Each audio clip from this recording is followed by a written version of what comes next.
the effectiveness of such guns in the anti-aircraft role.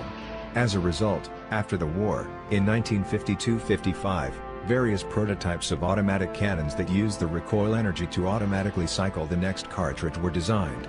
They were fed by multiple cylindrical ammo drums.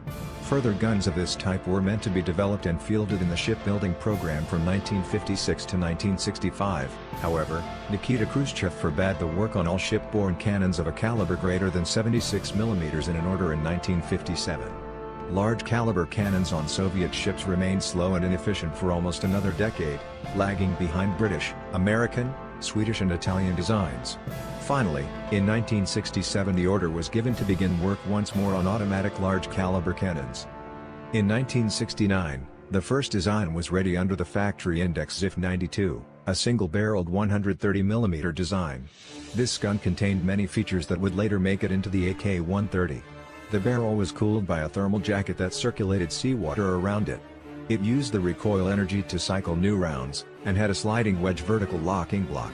Despite its innovative qualities, this design was too heavy to be installed on the Project 1135 line of ships, and thus had to be shelved.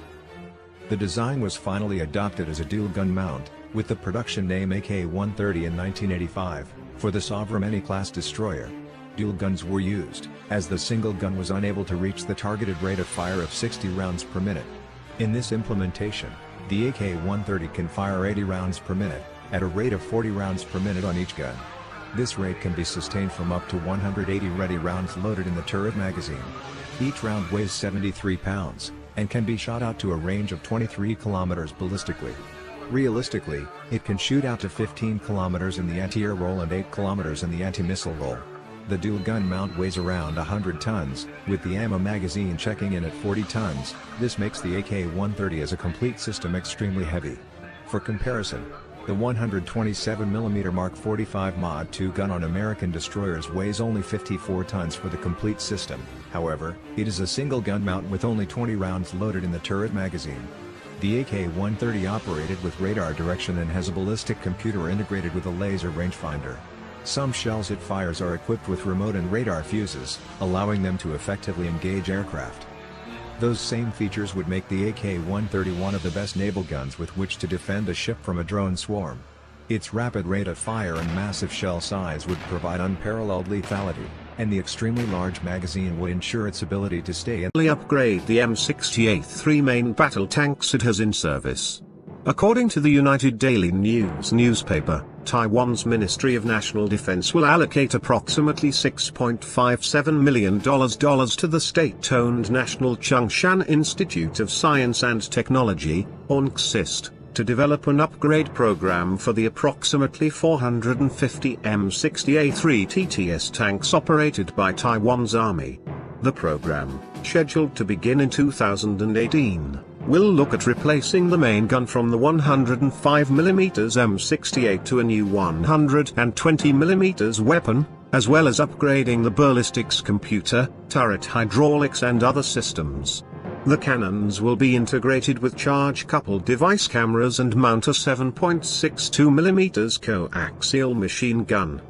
The Army will loan two M-60A3s to the NCSIST to serve as prototypes for the upgrades, with testing and evaluation expected to be completed in 2019 and the main upgrade program expected to start in 2020.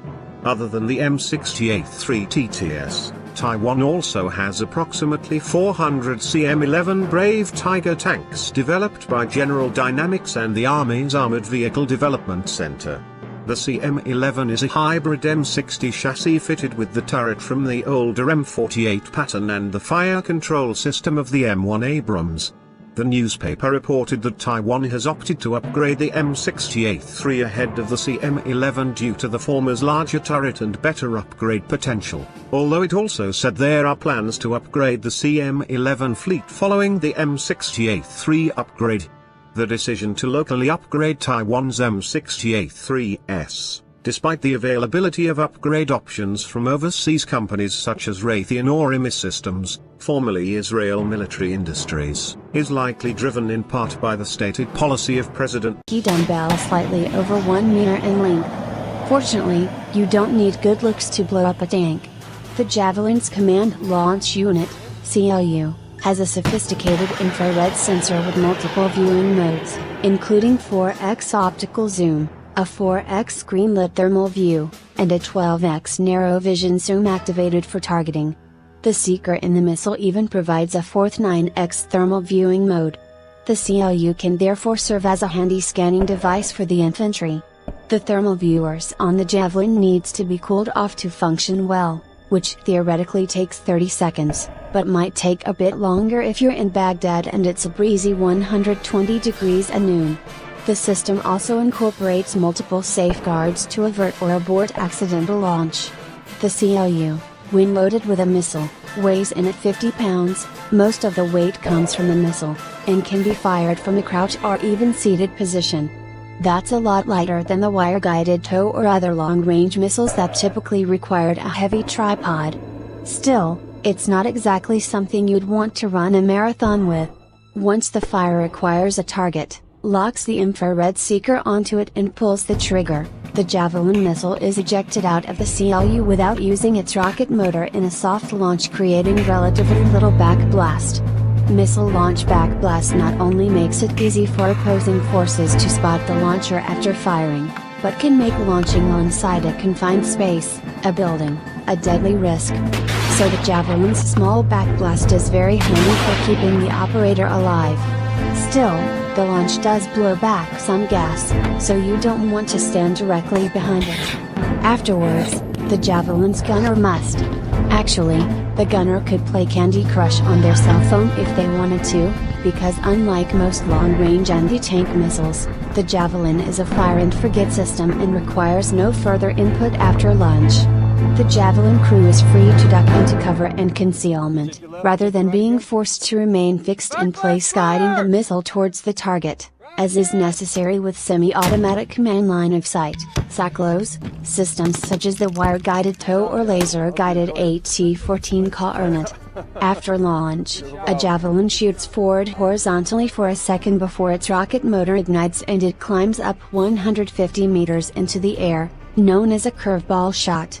The missile's infrared seeker, benefiting from gyroscopes and gimbals, makes adjustments using thrusters to ensure its trajectory leads it to plunge almost vertically onto the infrared signature it was locked onto. A Javelin fired in this manner will strike the top armor of an armored vehicle, which is generally much thinner than the frontal or even side armor.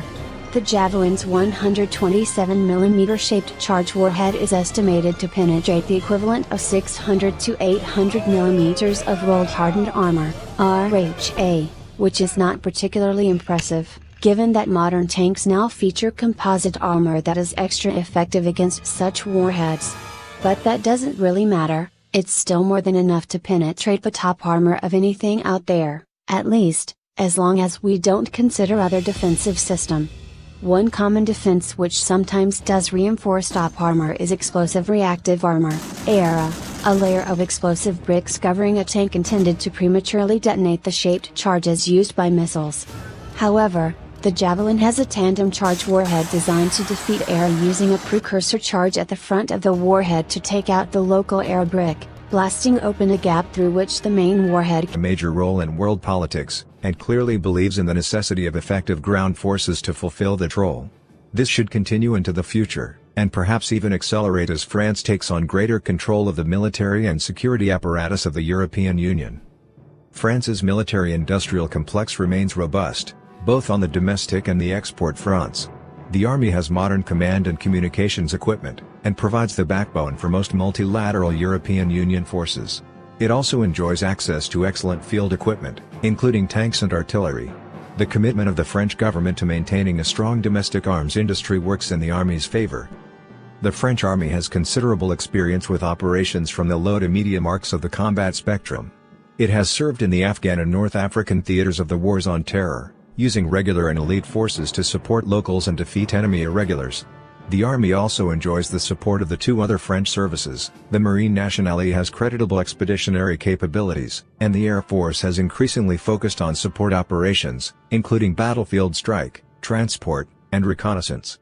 The modular, professional nature of the army makes it easily deployable across a wide range of territory.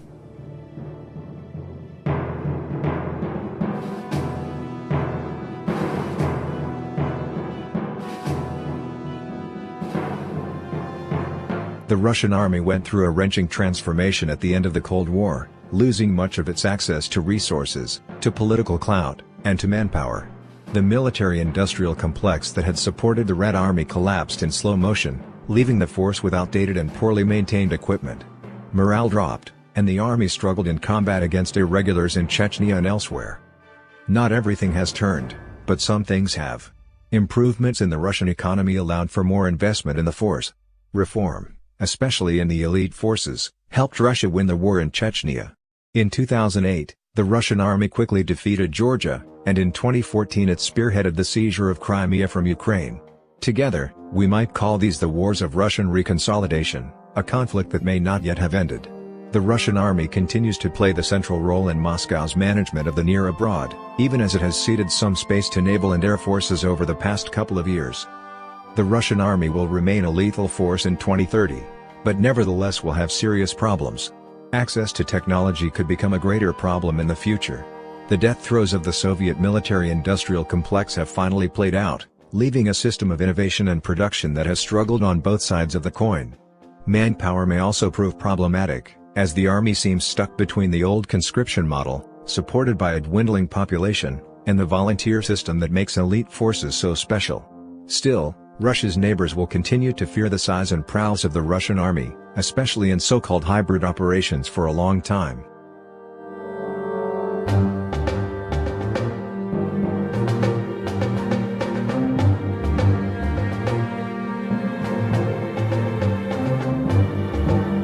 The United States Army has represented the gold standard for a ground combat force since at least 1991. The defeat of the Iraqi army in 1991, and the consummate destruction of the same in 2003, remain the most impressive feats of ground combat since the end of the Cold War. Over the last 15 years, the Army has continued field operations in Iraq and Afghanistan. Special operators have gone much farther afield. The U.S. Army continues to have access to a formidable system of military innovation. It shares the pie with the Navy, Air Force, and Marine Corps, but notwithstanding sluggish growth in the last decade, the pie remains very large. While some of the equipment used by the U.S. Army still dates to the Cold War, almost all such material has undergone a series of upgrades to bring it up to the standards of modern, networked warfare. The Army has the world's largest array of reconnaissance drones, connecting forward observation with lethal, accurate fires. Moreover, the Army has 15 years of combat experience in the wars on terror, the longest period of consistent combat operations since at least the Indian Wars. To be sure, this experience holds dangers, not least of organizational exhaustion. This is particularly concerning given the apparently endless nature of the wars in Iraq and Afghanistan.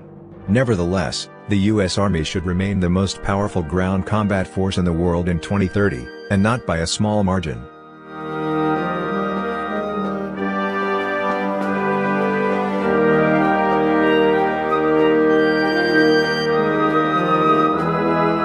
Since at least the early 1990s, the People's Liberation Army has engaged in a thoroughgoing reform of its ground forces.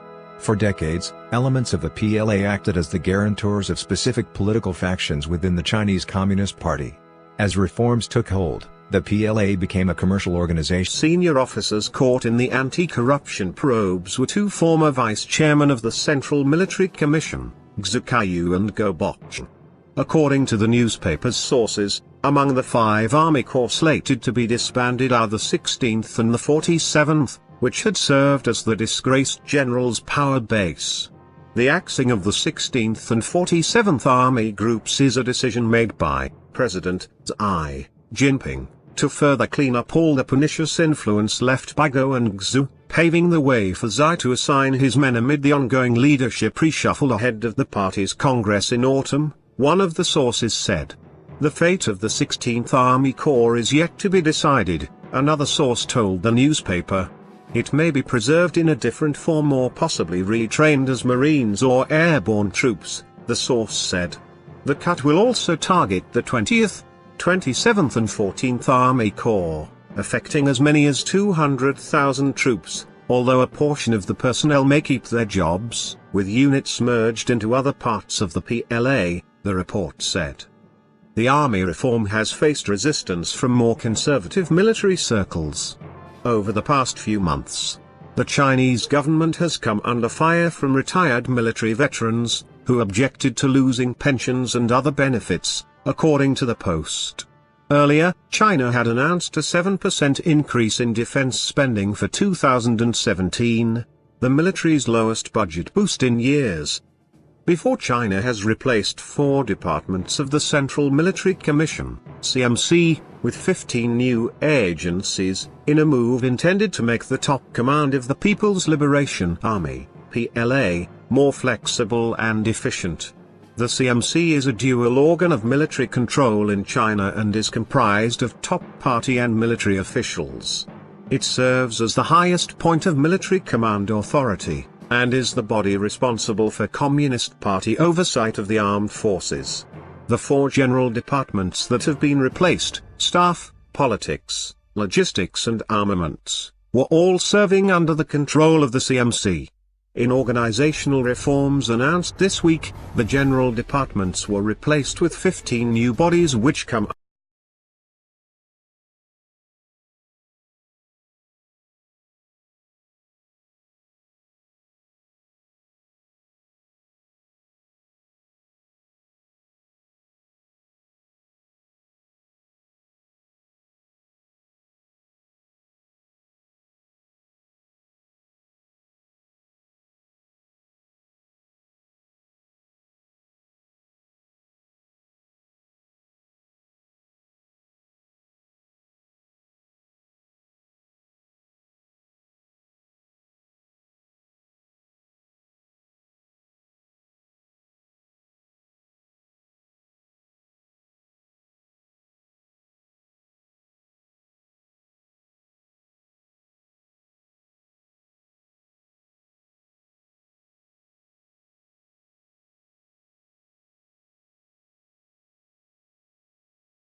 fleeter of foot on the battlefield, and more fuel efficient, that is, cheaper to operate, to boot.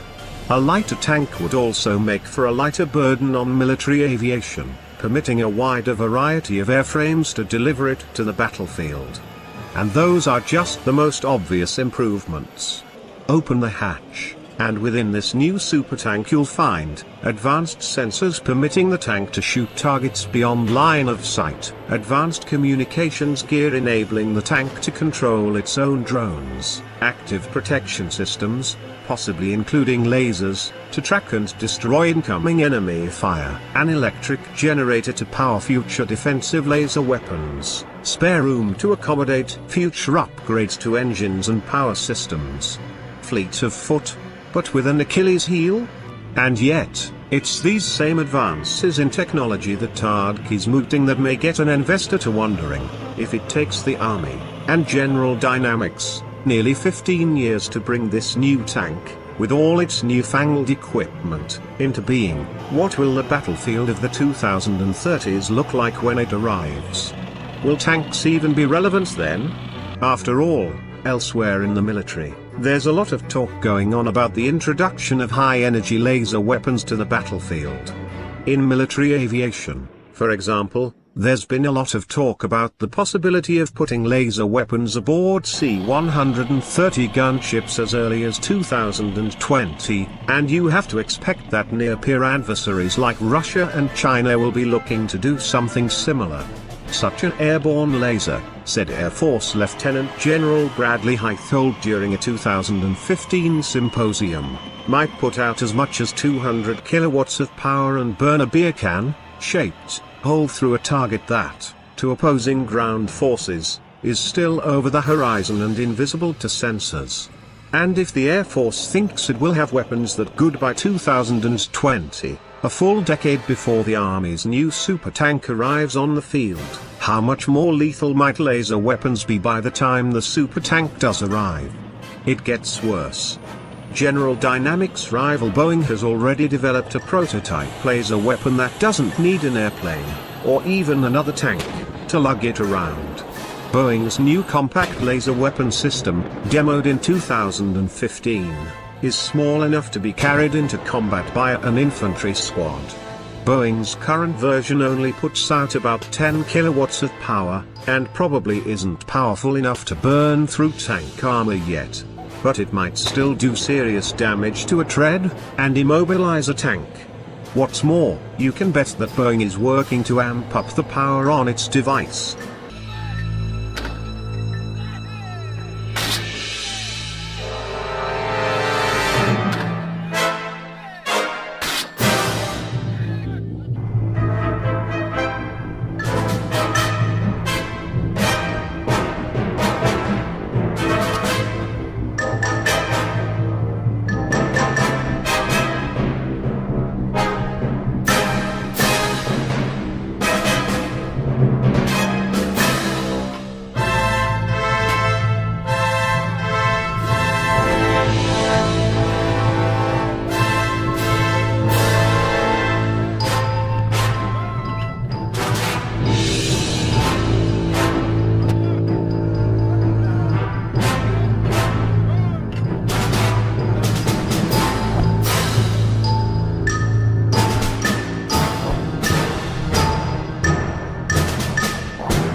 Fire!